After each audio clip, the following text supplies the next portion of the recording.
車にご注意ください。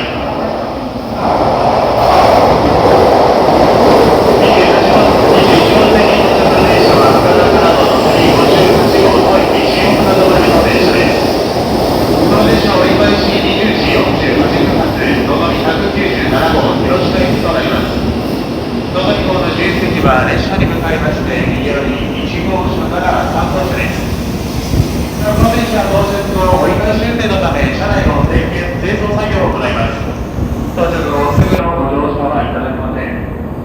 20時48分発、のぞみ197号広島駅ご利用のお客様、車内点灯終了までしばらくホーム上でお待ちください。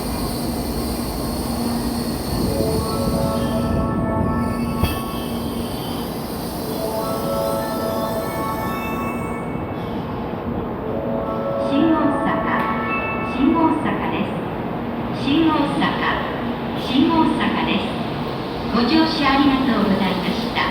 この後、この電車は下り20時48分発のぞみ197号広島行きとなります。